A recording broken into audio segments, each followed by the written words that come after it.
Okay, I want to talk about separation anxiety, but not in the way that most people talk about it. Because sometimes it's not just about the dog.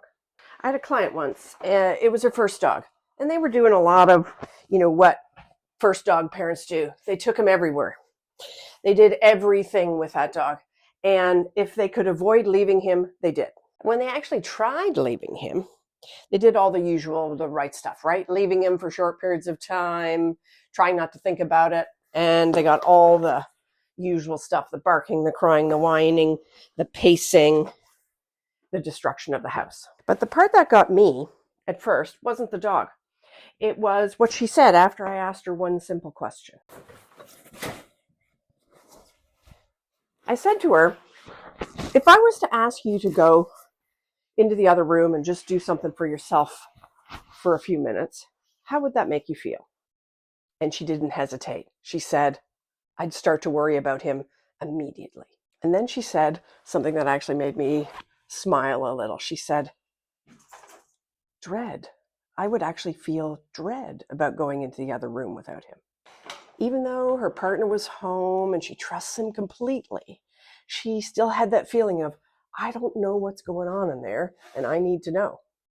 And then she said the thing that changed everything. She goes, it's not his separation anxiety, it's mine. Here's the thing that was actually happening. The dog wasn't the only one reacting to being alone. He was reacting to the emotional broadcast that leaving created within her. That checking energy, that what if energy. What is he going to be okay if I'm not with him? That loop that started within her own mind. She said she couldn't even be in a different room from him. She goes, I don't dig that. And if I'm folding laundry and he's in a different room, I'm thinking, where is he? What's he doing? How's he doing? Is he okay? And then, of course, he'd be sitting at the gate, whining and pacing. But then she noticed something that was huge. When she was actually in the shower doing something for herself, maybe even meditating, she noticed that he wasn't standing around waiting for her at the gate. He wasn't whining or crying and wondering where she was. And she goes, oh, and I said, yeah, because when you're getting on with your own thing, he gets to get on with his own thing. And she literally goes, gosh, when you put it like that, it feels so obvious.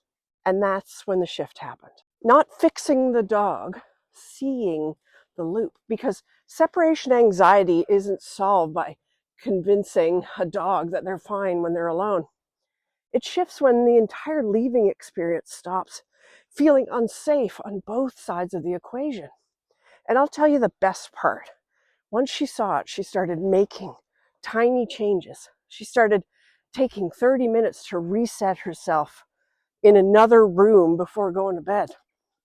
And yeah, it was awkward at first. She was like, my baby, what's he going to do without me?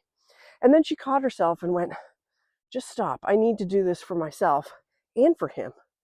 And that's the moment I want you to hear. When you understand what's really happening, change stops feeling mysterious.